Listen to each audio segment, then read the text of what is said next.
anti-corruption compliance for companies, large companies, companies we consider large companies. Hello, Michelle.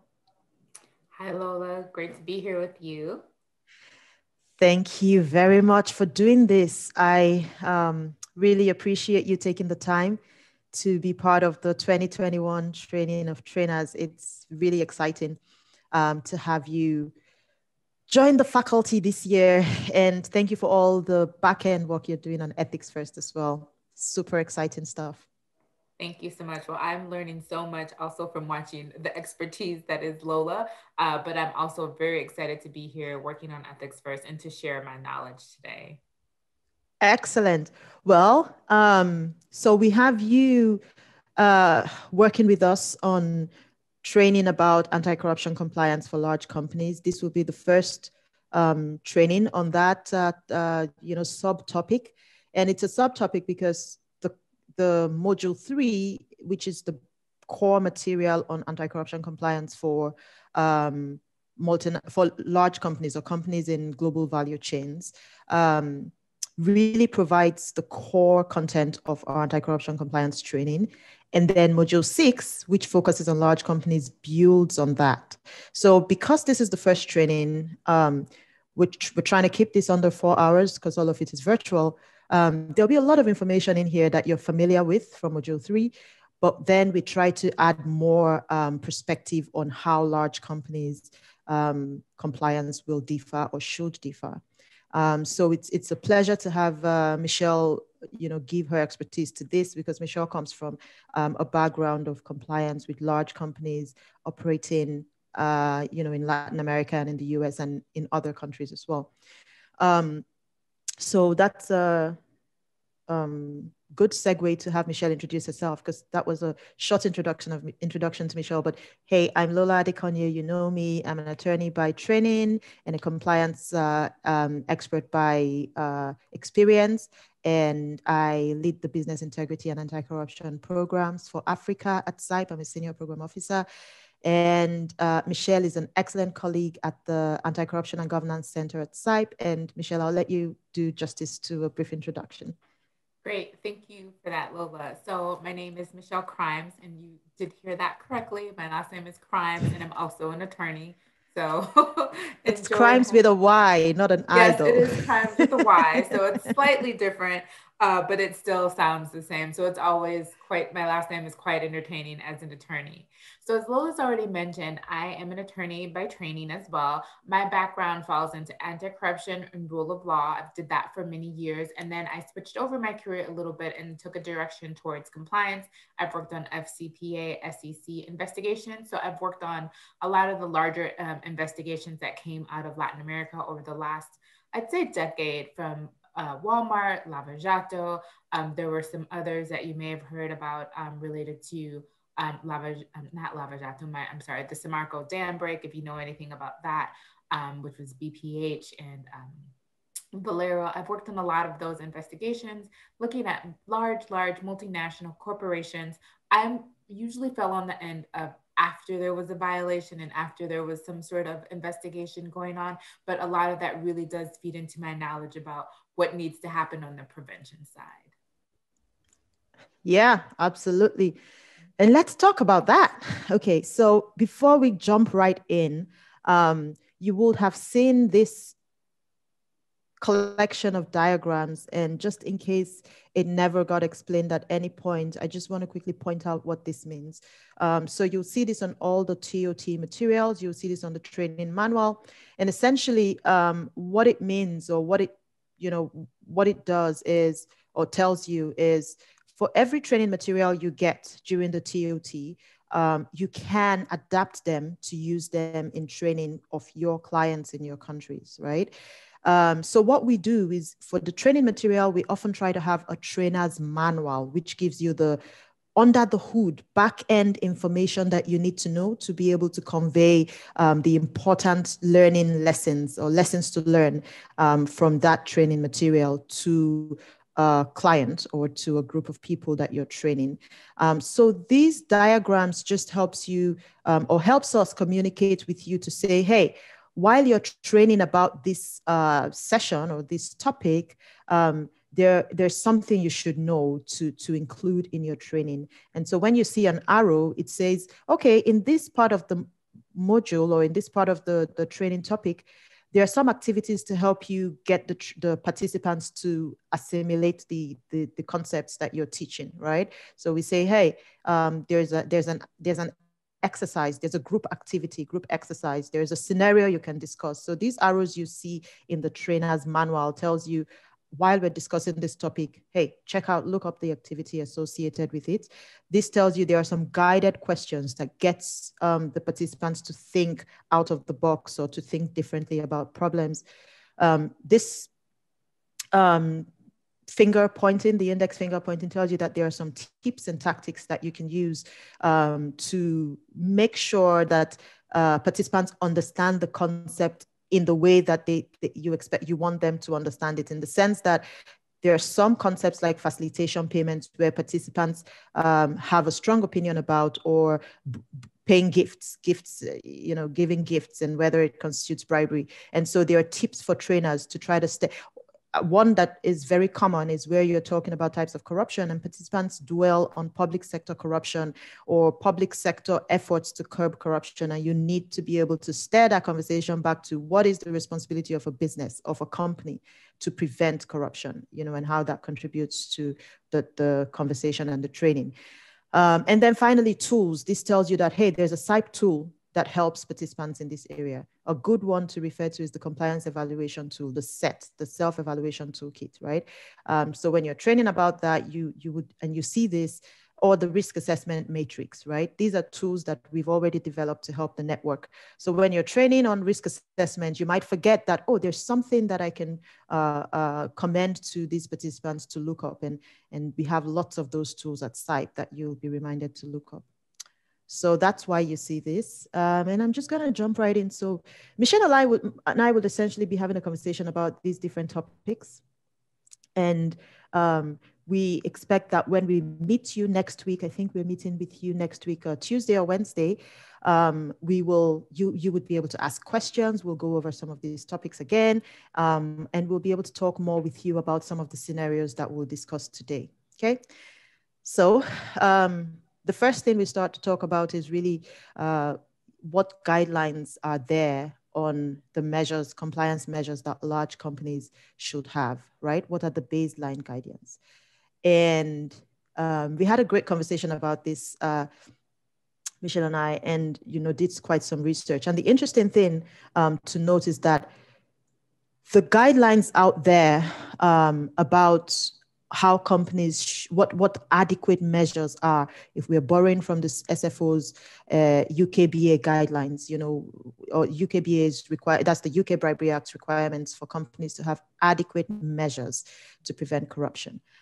What do adequate measures mean? And in the context of a company, a large company, how can they have adequate measures? Now, a large company with operations in multiple countries, right? So let's start with, at the bottom, multiplicity of places of operations.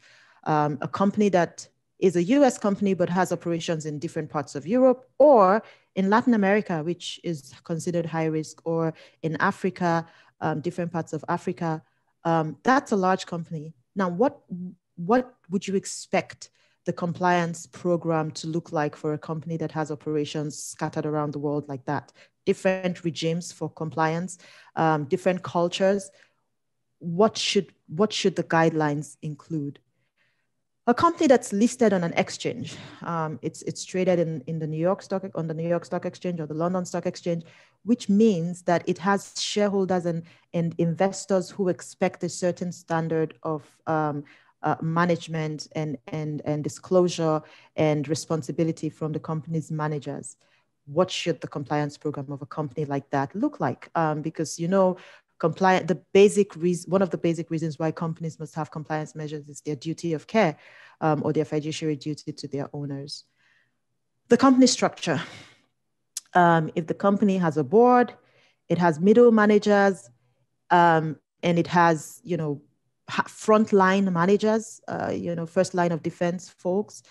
the owners of the companies are far removed to some extent from the everyday to day activity of the company, right? So managing that sort of company where you set the corporate governance professionals put it this way. They say directors should have their nose in, but their hands out of operations. So a company where directors have their nose in, but they're not involved in day-to-day activities, how should they structure their compliance programs so that the people who are involved in day-to-day activities are effective in making sure that they protect the company's reputation, protect the company from legal liability and the like.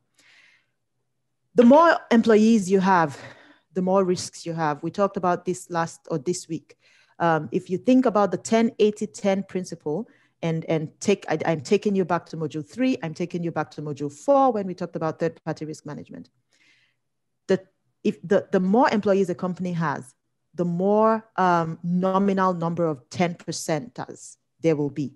The 10-80-10 principle briefly is really the principle where it's become a principle now, but it started with lots and lots and lots of surveys that have been over time corroborated every time, that every time you take a cross-section of people and survey them, put them in a controlled environment and put them outside of a controlled environment, you always find that there are always that 10% that will never compromise their ethical standards. But you have a 10% that are always going to compromise regardless of whether you have controls or not. I don't know if you heard about that, Michelle, if you heard about the 10-80-10 principle, right?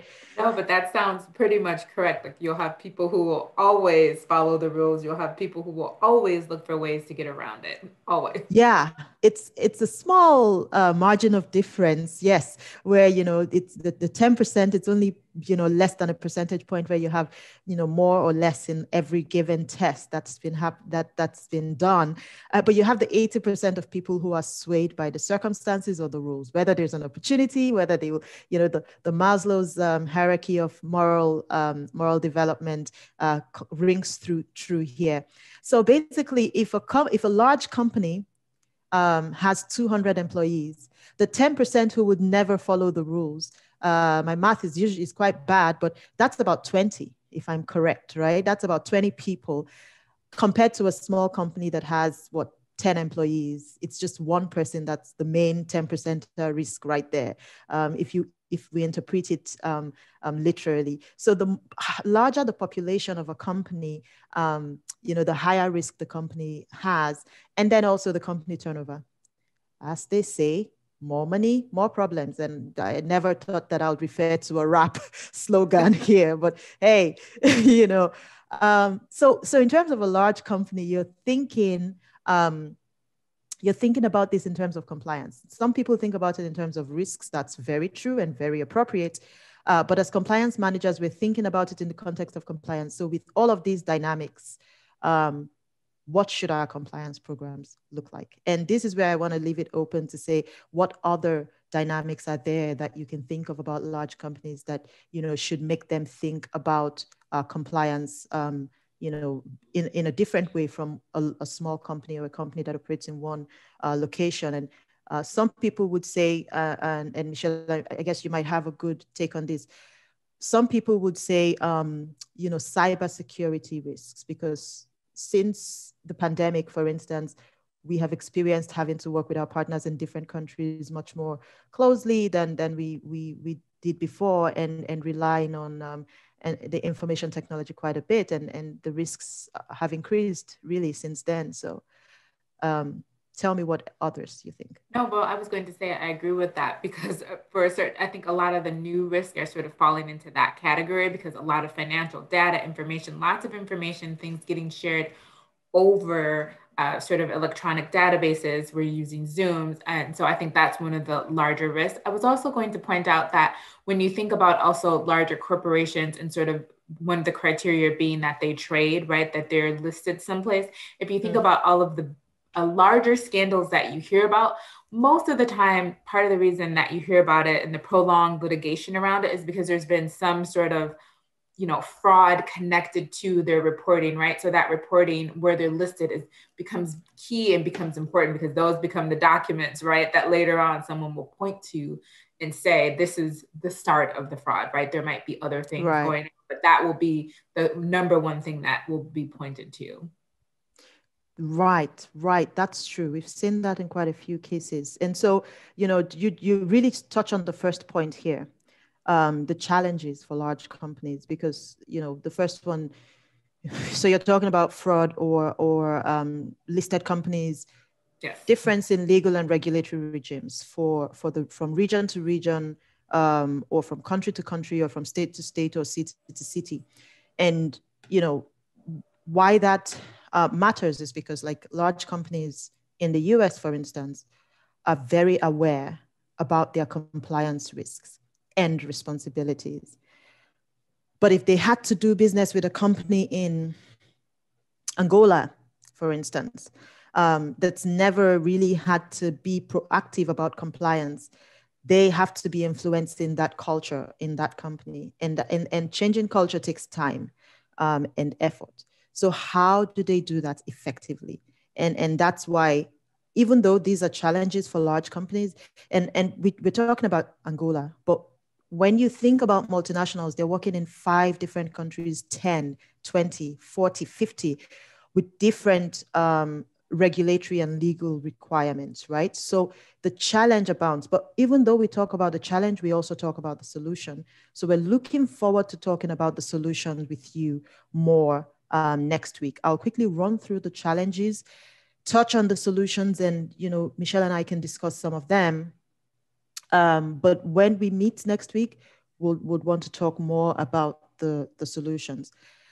Another challenge is the diversity of cultural expectations and practices in global operations. In India, for instance, the expectation about giving gifts, and China, is different from the expectation about giving gift in Nigeria, in the US. That's also the case in many countries on the continent, in Sudan, in Kenya.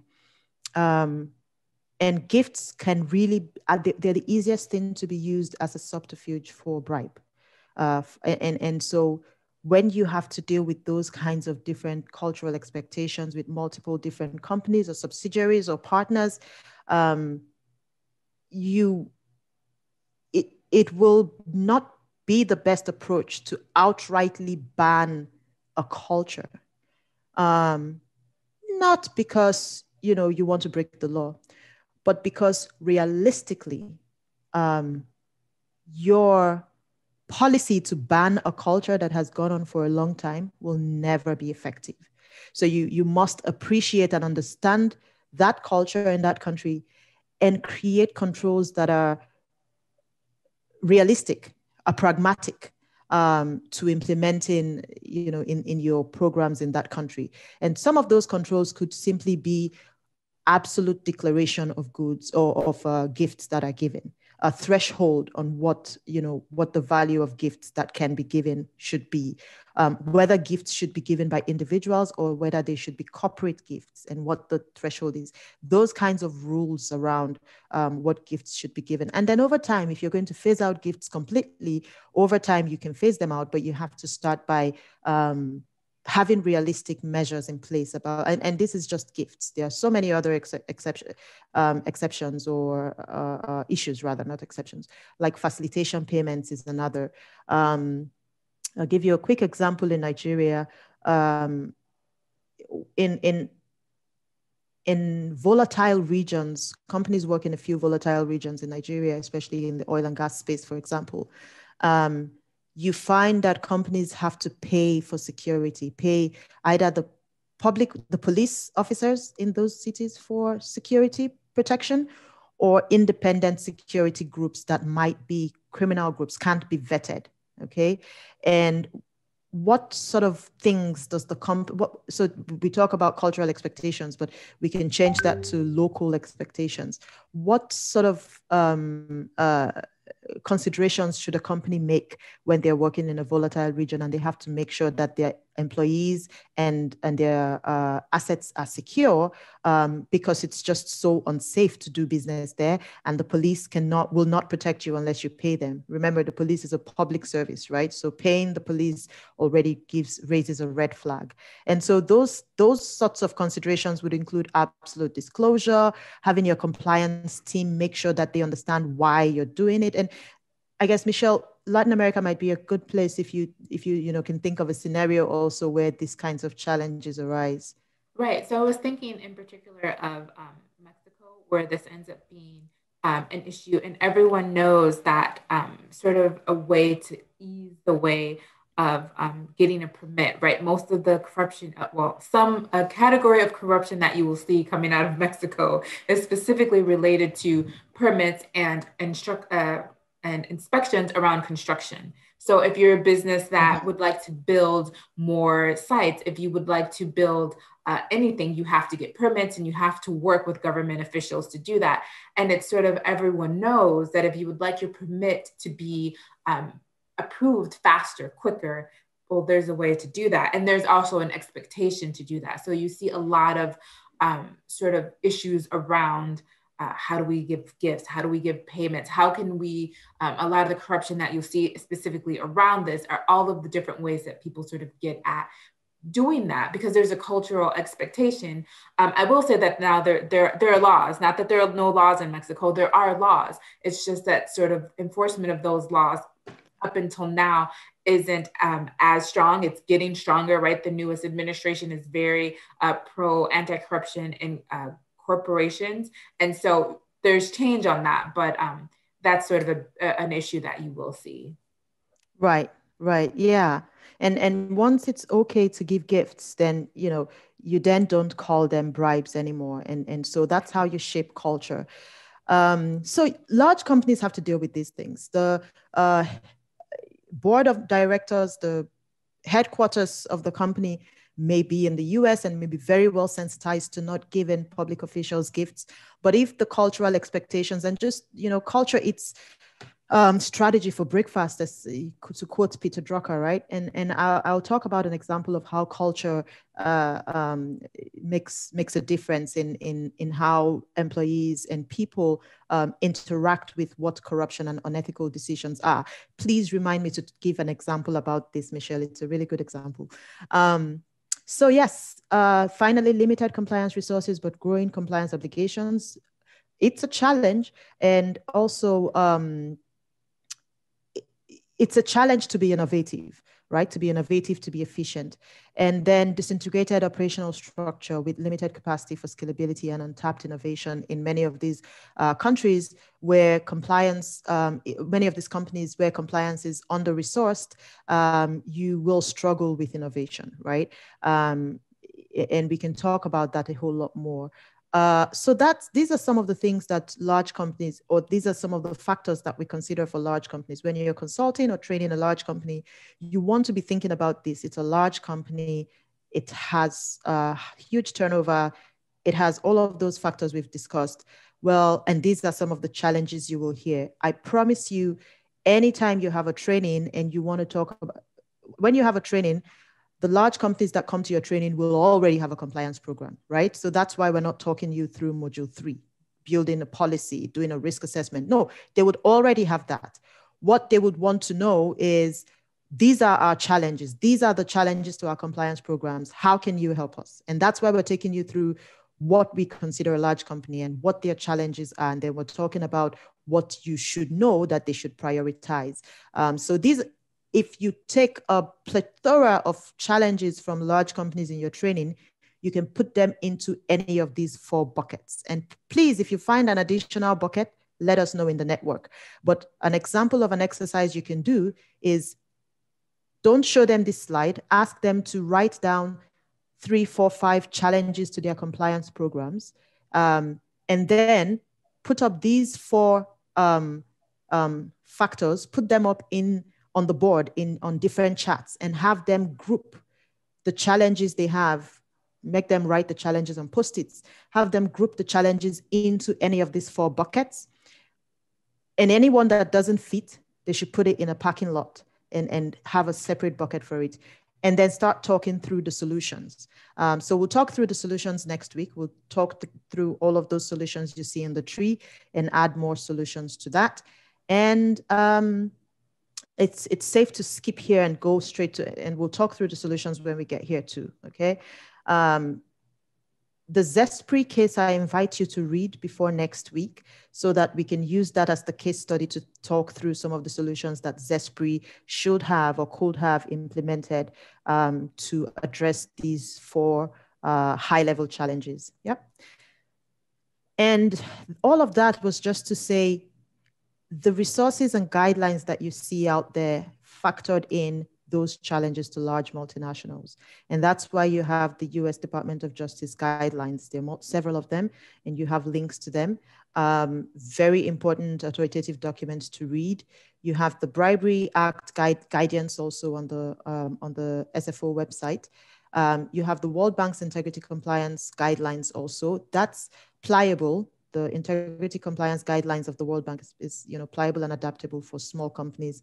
And you have these other soft law guidelines, I'll call them, by their instruments more like, including the SIPE one.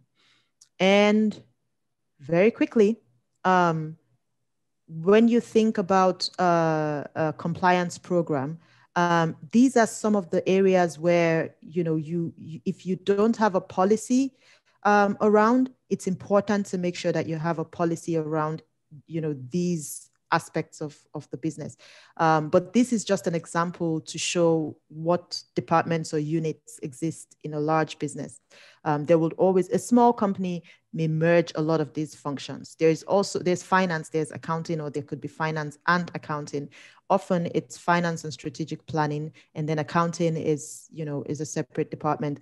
But you'll definitely have all of these departments, most likely, and some more. And it's important to know that, there should be policies to guide how employees operate throughout the company, and also guide functions in some of these, or all of the departments in the large company. And finally, this brings us to what SIPE has described as, the ideal or basic parts of a compliance program. Now, this is a baseline, so companies can even do better, but this is a baseline. You want to have a risk assessment. You want to make sure you have the policies and procedures. You want to make sure you do have the compliance infrastructure, which means you have the compliance function and the support for that function, whether it's a centralized compliance function or a decentralized function. You want to make sure that you have the support and the infrastructure for that function to operate effectively. Training and communication is critical. And I'll let Michelle talk more about that when we get into the next part. You want to make sure that you're monitoring and auditing every time, because your compliance program is as good as your implementation capacity or your implementation level. And you can't know if your compliance program is effective unless you monitor and you do audits from time to time. It's important, especially because you're shaping culture, to make sure that employees can report problems and that you investigate. Employees would learn better how to make ethical decisions if they know how to identify ethical dilemmas and challenges. And reporting is one way that you can test whether employees are making that change. When you think about measuring the strength of your compliance program by looking at the number of reports you get from a whistleblowing hotline, if the number of reports drop, you can look at it as one of two things. Employees no longer know that it's important or good to report, or they don't know how to identify corruption problems. Or you can say, well, maybe there's not a lot of corruption going on, but you definitely are, that way you're monitoring, right? But you have to be asking the right questions. And then investigation, enforcement, and discipline is important, and incentives for doing the right thing is important. And finally, you must be able to respond and prevent and improve when there has been an incident. So learn from what has happened. So, I mean, I think there's so much more to talk about here. I'll hand off to Michelle to definitely go into more of these details about, culture and the tone at the top and the compliance function. I'm happy to chat about that. So Thank you so much, Lola. So, um, I think one of the biggest things that you have to consider when you're talking about sort of what compliance means, it's organizational culture, it's your ethical leadership, and it's really understanding what that compliance function means and how it operates. It doesn't just operate at one level as the compliance team, right? It has to actually go throughout the whole entire culture of your operation. And so it really starts with I have here like three basic things, right? The tone at the top, the messaging from the top, and not just the messaging, right? The core beliefs, your COO, your CEO, and your board, they all have to believe and do everything that they can to sort of push an ethical culture forward. I think one of the most basic things that we see is a code of conduct. You have to tell people how you expect them to behave. For us as an organization, this is acceptable, this is unacceptable. And you have to make those sorts of things forward and upfront so that no one has to guess sort of what is the culture here? What are our boundaries? Everyone needs to know. And I think that Lola has already mentioned this and touched upon this, and I'll go a little bit more deeper, I think, in the next module, but training is essential. It has to be like this training interactive and interesting, but you need to have training to reinforce the tone at the top and the code of conduct. You can have both of those things, but if you don't really have a team who's sort of interacting with it and understanding and learning, more than just sort of signing a document, right? To say, oh, I read this. They really need to have a way to learn what your corporate culture is or what your compliance culture is. It's really, really, really important. And so these are three really critical things, but I always say these things alone really they don't build a culture of ethics and respect, right? It has to be a bit more ingrained. It has to go beyond that. So when you're sort of thinking about these things and you're talking with a company that might be thinking about, well, how do we create, right? That's always the question. How do we create a culture of compliance? It is a very nuanced and long-term sort of endeavor, right?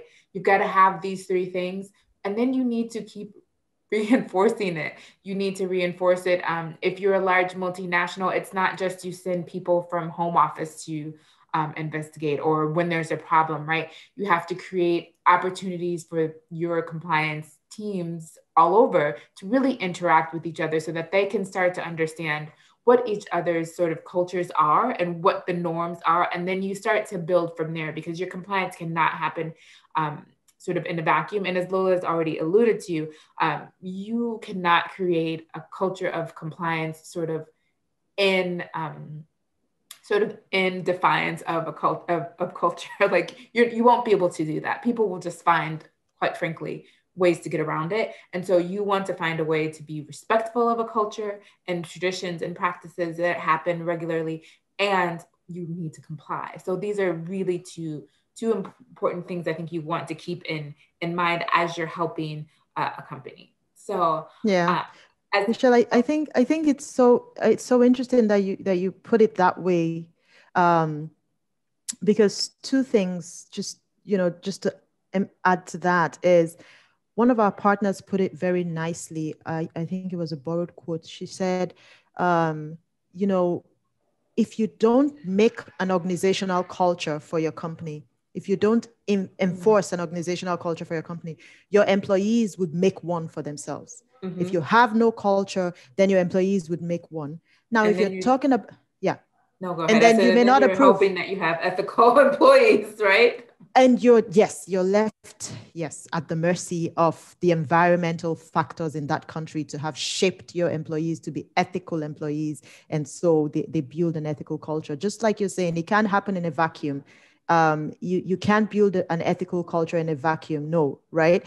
And then the other thing to say also is, there's the notion that doing business in Africa is difficult to do business in Africa without being corrupt. There's the idea that because it's African, it will likely be corrupt. But I think African businesses, African multinationals, right? There are multinationals in Africa, the MTNs and the Dangotes, and the Safaricom's, they can own an ethical culture and export it to West Africa, East Africa, South Africa, wherever they work.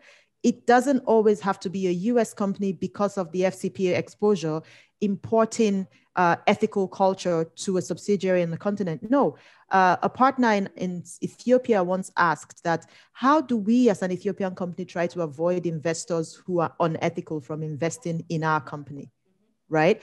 And so African businesses can and should deliberately decide, we want to have an organizational culture that is ethical, and we would shape that culture within our country and beyond our country. So it's interesting that you put it that way. And I thought, oh, to share that perspective that we got from, yeah. And it's important. And I think I've picked this up having worked in different places and having had colleagues.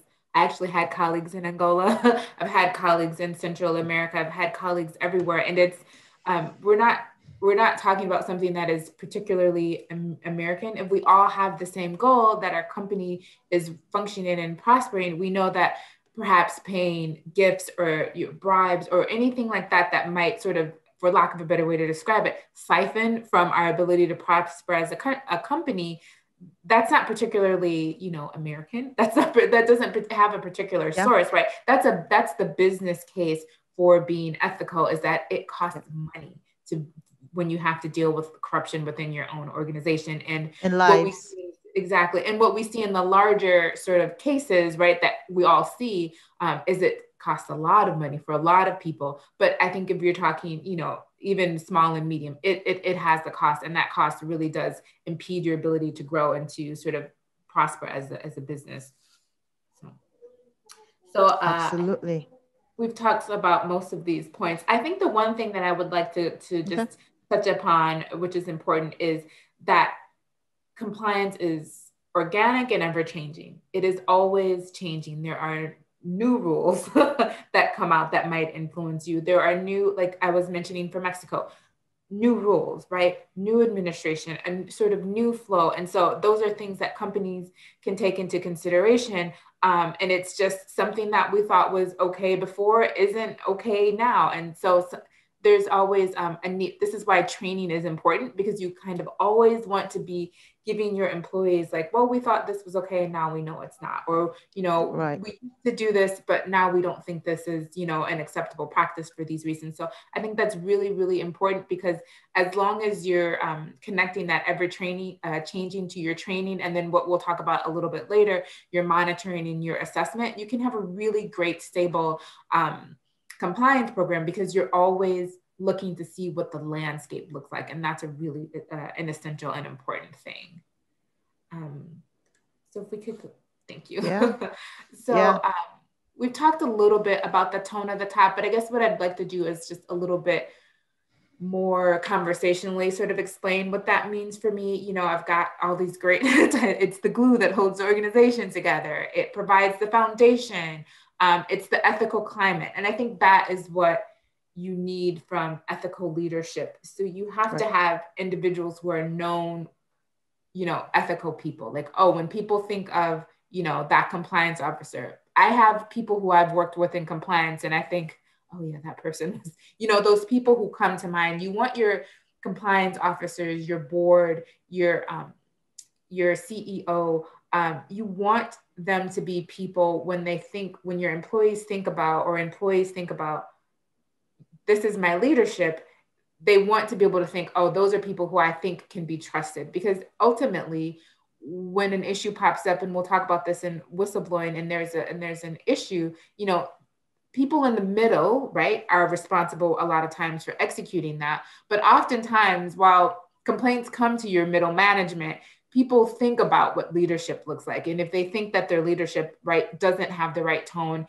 isn't carrying the flag in a way that represents ethics, or, in a great way, people, that 10% that we talked about, they're going to do what they're going to do. But that percent and that 80, those are going to be the people who, might think, well, and waffle, and then you have an issue, right? Because they didn't perceive something despite all the training. So at the end of the day, what that leadership looks like has a lot of impact, because what leadership looks like is really what sets the tone and standard. And if people don't remember all of their training, they'll think, oh, but my COO wants me to do this. And it's amazing how that happens. So it's something to really, really keep in perspective.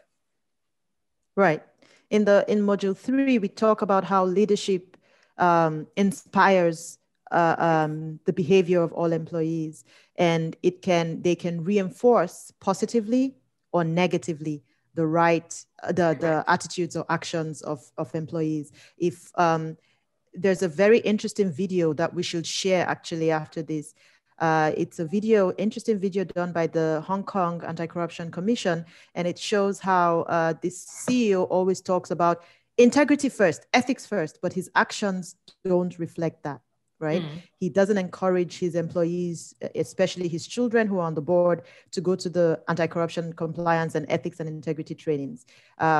He doesn't fire people who are clearly violating laws, who are in leadership, right? But every time he has a meeting, everybody knows his slogan: integrity, ethics first, or something like that, right? But, right. So yeah, so you're absolutely right, and that influenced how all the employees behave.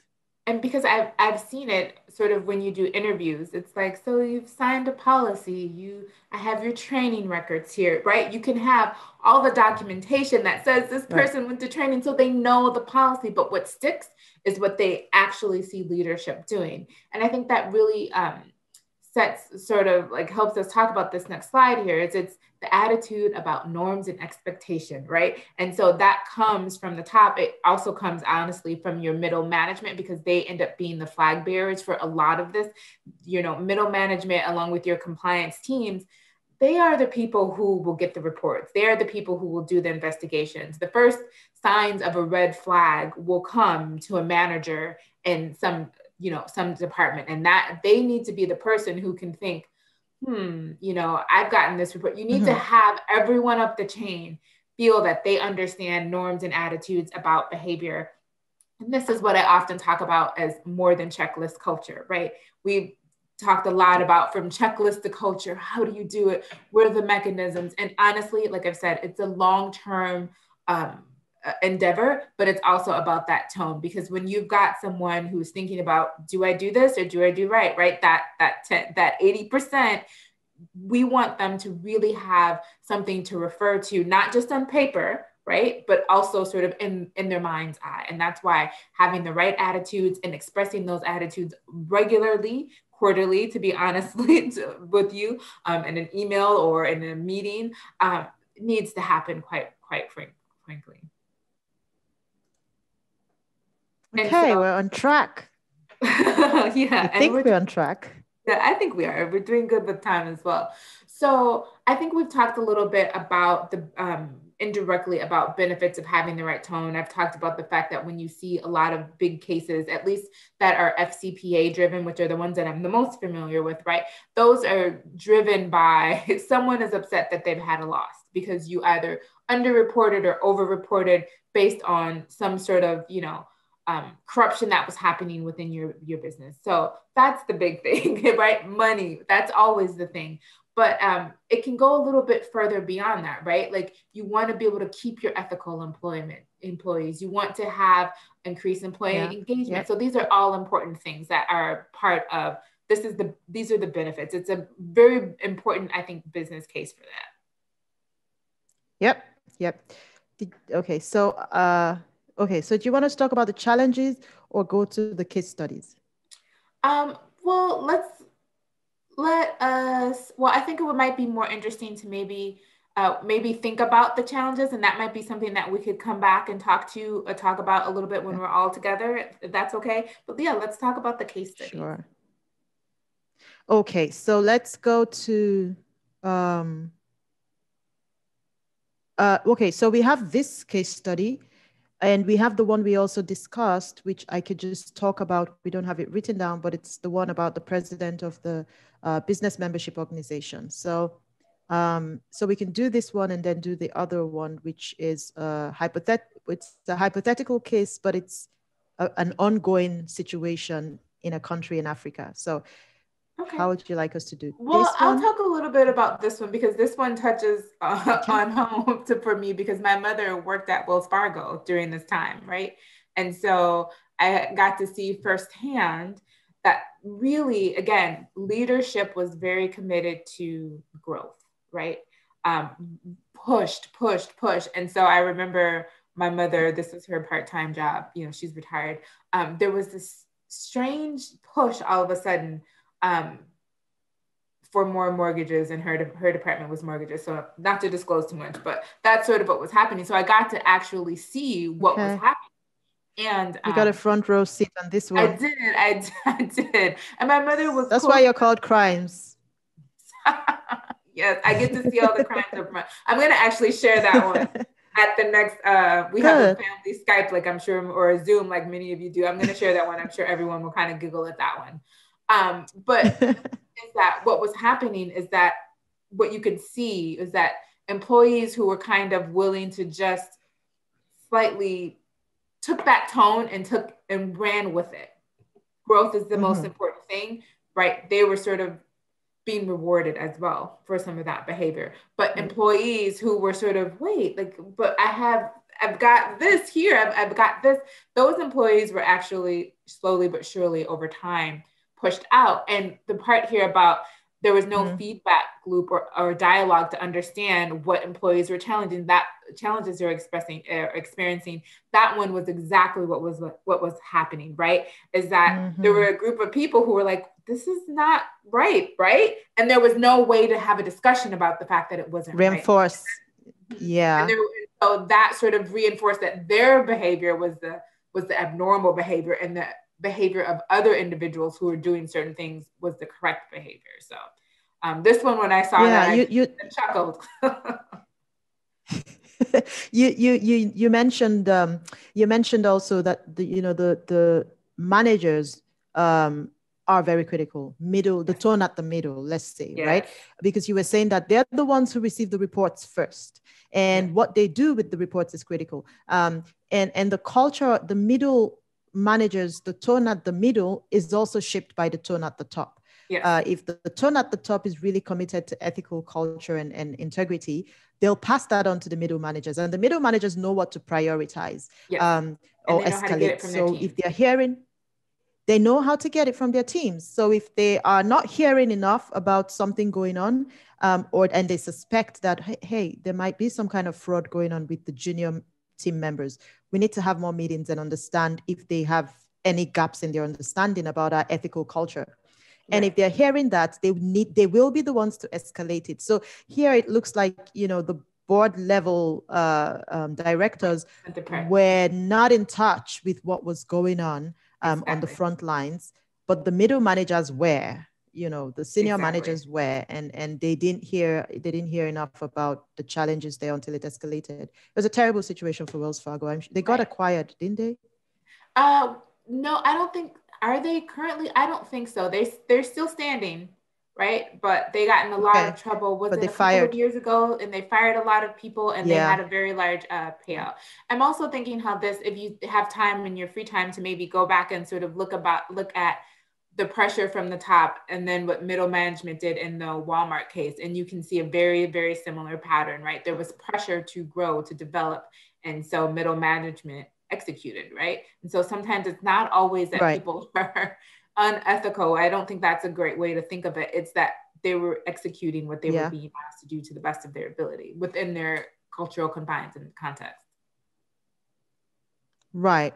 Yeah. I mean, just because you talked about the leadership style in that case, I moved also to Volkswagen, because they also had that sort of, leadership influence on the business side, the business sell and expand, and it got them into trouble. And I guess it's worth also noting that these are multinational companies, but they got into trouble in the US.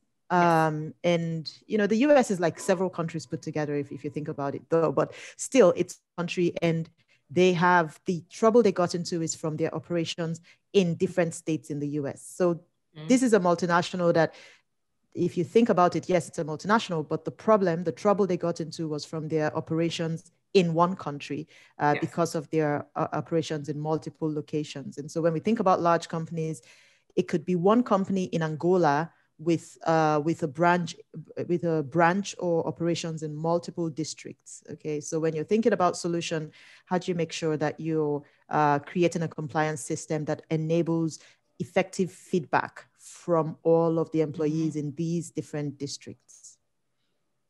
And I think that So, that's yes. really important, because I think that at least well, for me, when I've had unethical things reported to me directly, because I was a middle manager, it's always from the person who feels that they can come to you and tell you something. As we'll talk a little bit when we talk about whistleblowers or people who are sort of raise red flags. There's a lot of risk for that person. And so you have to figure out the best way to incentivize that person to come to you with those scenarios. And the tone at the top and your middle managers really matter at that point. Absolutely. Okay, so we have that case that we can talk about. I think we're doing well for time. We're skipping pillars today because we'll talk about that and talk about all the scenarios more next week. We're skipping risk-based management because we'll talk about that and do a lot of exercises there next week. Okay, so should we talk about third-party risk management and quick collective action very quickly then? Yes, let's do it. And if we don't have enough time, I'm happy to cover collective action when we're live. I think we can speed through this one because, Michelle, you know, we just concluded module 4, which is the third-party risk management and ethics first module. So so you're familiar, you're more than familiar with ethics first.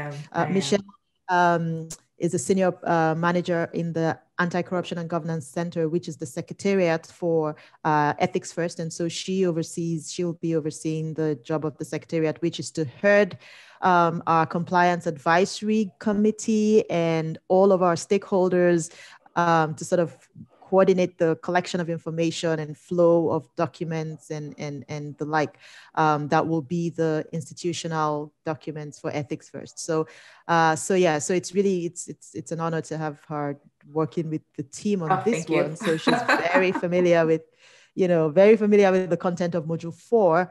So for people who attended the module 4 training, I think we probably had like more than 90% of the people in the training of trainers for 2021 attend that training. So we can go through this because we talked a lot about third-party risk management in that training. And so this one would just be the icing on the cake, additional perspectives on the idea of third-party risk management. The additional perspective here really is in the context of large companies, large multinationals. And again, because the FCPA is the most, proactively enforced anti-corruption law out there that, involves actions of companies abroad, right? It really is about, how companies behave when they do business abroad. We have more resources from enforcement actions there, and that's why we always refer to it. Hopefully, there'll be more anti-corruption enforcement from the criminal law of the People's Republic of China, from the Sapin-II of France, and then anti-corruption laws in Africa. Hopefully, there'll be more. But in our line of business, we want more law enforcement to help companies be shaped to do better. So in this context, I'm starting to refer to the FCPA cases, and we can authoritatively see that over time, 1999 to 2014, 75% of cases, FCPA cases, involved payments through intermediaries or third parties. In more recent times, it's about 90%. And I encourage you to go to this Stanford University's statistics website and just hover on this graph, and you'll see how many, the nominal numbers, but you see how many cases where companies have to pay bribes or people have to go to jail. How many of those cases involve the actions of third parties operating abroad? And so to really make sure that companies on the continent, and again, if it's an African company that does not have FCPA exposure, we're saying, hey, this is the best standard of practice. If you have decided to do something right, there's a quote in one of the site materials that says, I'll paraphrase, it's better not to have a compliance program at all than to have a sham compliance program. So if you decide to have a proper compliance program, which is about building the ethical culture in the company, as Michelle has just rightly, elaborately told us about, it's important to remember that once you build the culture in your company, you still are at risk of third parties and agents acting on behalf of your company in a way that compromises your company. And that's the worst thing that can happen. You say to yourself in your sphere of influence that this is how I operate, this is how my company operates, and this is how I want to be known to operate. But then you have lawyers or accountants working for you, and one of them smears the image of your company because they don't know enough about your organizational culture. And that's what you need to be able to prevent. As a large company, again, you have a board of directors, you have senior managers, you have middle managers, all of these, different layers of management poses its own kind of risk to your business, because they have multiple functions of, identifying the third parties to work with, screening the third parties you will work with, and monitoring them, monitoring performance. And there are multiple risks that could occur. You also have business factors to consider, where time is of the essence for recruiting certain third parties in some cases. And how does your compliance program function in those situations? Hey, we just had a pandemic. We've learned that in a pandemic, a few procurement rules get shelved because spend is important on medical supplies, and you need to get that quickly. You need to coordinate. And so your company faces a different kind of risk in high risk situations like that. What sort of protocols should you have in place as a large company for those kinds of situations? So this helps us, walk through the safeguards that a company should have in the onboarding life cycle of a third party, right? And it's a baseline, but if you look at it, we start off with, okay, a large company that you're training, that's in your training room or you're consulting for, will definitely have a procurement screening process. If your compliance training is about third-party mitigation for that large company, you want to ask them, all right, let's look at your procurement screening process, because that's the way third parties come into your company. There may be other ways of getting third parties to come into the business's operations, but you would find those out from your conversation. First of all, procurement screening process, okay? And in looking at that, you want to see, okay, so we need to do a risk-based analysis of the risk of these companies, right? And in the procurement screening process, there will definitely be some ways of trying to analyze the, integrity of, they will definitely be analyzing the business and operational risk, but then you want to see, is there integrity and ethical risk being considered in the procurement screening process? Good example for site, for instance, you were onboarding a new grantee. We ask to see their financial records, right? We ask to know who are the people behind this company. We also ask other people in that country. If we have a country office in that country, we want to say to the country office, can you do informal reviews about this company? Tell us what, whether they are credible. Is there bad press about them? Do you know their shareholders? Do you know their directors? So you would want to say, if they only have business and operational screening in their procurement process, you'll want to say, hold on, we need to know more about this company. And that's where you start to integrate the ethics and integrity questions in their questionnaire. So example of what you do, let's take a company. Michelle, let's use your name, Crimes. Let's say Crimes Limited, right? In Angola, okay? And so Crimes Limited, you're consulting for Crimes Limited. You want to say to Crimes Limited, right, your third-party risk management process, let's scrutinize that and see whether it's effective to protect your company from corruption, fraud, bribery risks, all kinds of corruption risks, right? And so you're asking these questions. What's the name of the company or the individual? And then you do the screening. What country, region, city are we talking about? And then you look at the patterns of risks in that country or region or city. remember I talked about security risks in the Niger Delta region of Nigeria, right? If you're doing this for a company in that region, you're like, okay, we know that that area is volatile. You need to pay police officers, and that's a risk of bribery, right? So you factor that in. What industry, what products or services are we talking about? And that helps you analyze the risks of the clients, or helps the company analyze the risks of the third party they're onboarding. Then you want to do a classification, right? It's often large companies often have to do this. And you see, when you're doing a due diligence, it's an integrated effort between compliance and the business teams. Okay, so a good example for why it's important to do this with the business teams, because compliance officers are business partners. You're not auditors, you're not the police, you're not investigators. You need to be business partners so that you can effectively support the business. And so one of the things you're looking at is, hold on, if we're bringing on board a third party and this third party is the only third party that can provide a service, that's a critical third party, because if you lose that third party, then your operations suffer, right?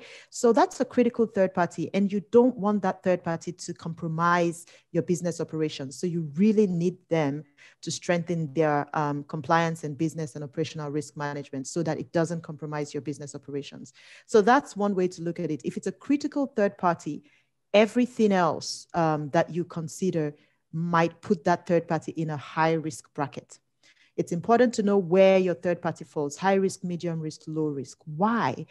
Because your mitigation would vary. If it's a high risk third party, which means they're critical, you don't want them compromised because you really need them.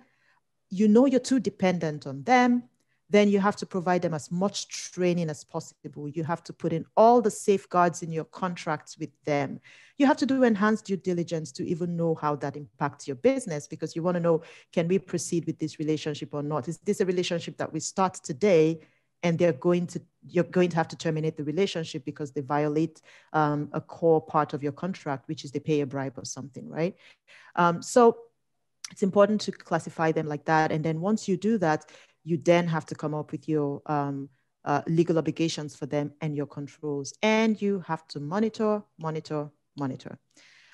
So I think we're just on the top of the hour. These are some exercises we will discuss. So I will skip through them very quickly so that we can discuss them. And I think we're just in time to talk about collective action, maybe discuss one case, one scenario, or leave it till we speak. But here we go. But we can, so because we are right at the hour, I'll just maybe introduce it a little bit, and then we could go into it a little bit more quickly at the end of our training. So one of the things that I think is important to remember about collective action is that it can be really, really important for businesses because you can create what I'm currently calling, and something that I'm working on, right? An ecosystem of ethics and an ecosystem of compliance, right? And so if you sort of being a business, a company that behaves ethically, you might see that as a disadvantage. And in fact, a lot of companies do. That is the other thing that we always hear, and I'm sure that you talked about here extensively. I'm at a disadvantage because I'm following all the rules and nobody else is following the rules.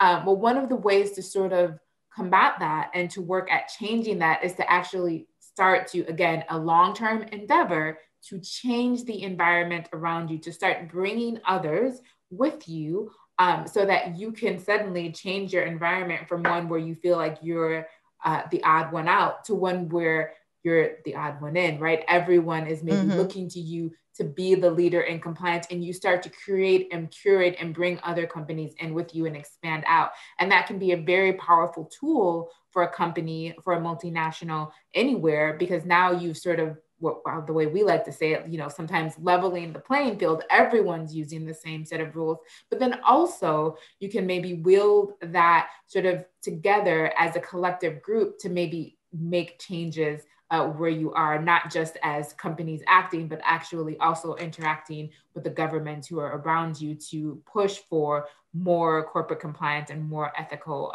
ecosystem. And you can create a complete ethical system. I'll maybe talk about some of the examples of what that looks like when we sort of convene, and we'll talk about some best practices and then sort of approaches and tools that you can use. So Yeah. Well, Thank thank you you, so Michelle. much for letting me Today we in. had, Sorry. yeah, no, that's fine. I was just going to say today we had office hours and we talked about this a little bit because we were talking about, the patterns of bribery and compliance risks, right? And, I remember DOJ investigators would always say things like, if you want to be able to identify risk, look at what other companies, your competitors, other companies in the industry that have recently been, yes, recently been investigated, look at what they're doing. The risk patterns in one industry is all often similar. So when, for example, I give the example of the Macau gambling bribe in China. When companies try to bribe through gambling arrangements, which I discussed during the third party risk management, if the employees are speaking to each other and saying, we're facing this kind of challenge. Actually, let me use a Nigerian case, dredging. It's an oil company in Nigeria. It was being owed by the government of Nigeria for 4 years and didn't get paid a lot of money. And so they were offered the opportunity to bribe a public official to help them get paid, get their money out quickly. And they did. They got the money out, but they had to pay it back in disgorgement, right? To the under an NPA, either an NPA, non-prosecution agreement, or a DPA, to the U.S. Department of Justice. And when employees are talking to each other in that industry, they're saying, "Oh, we also have that problem where the Nigerian government hasn't paid us for over 5 years. What did you do to get paid?" I say, "Oh, we spoke to this man who helped us get things done." Mm-hmm. Right. And so that pattern spreads in the industry. Employees are talking to themselves. And so that other company decides, oh, well, let's go pay a bribe. But as a compliance officer, you have to be in tune with those things. A compliance officer in a small oil company in Nigeria that sees that dredging case should have a training the next week to say, hey, just in case you're thinking about this, report it to me. Yep. Don't do it, right? And that's where collective action comes in, because the company is still running at a, yes, the company is still running at a loss by, its money is being held back. But once the compliance team is brought into that conversation, they can start to say, hold on, should we be speaking with the Lagos Chamber of Commerce or the Nigerian Chamber of Commerce? Is there somebody we can call in that public office that can, move things around? Should we consider going to the press? Last resort, but something you can consider.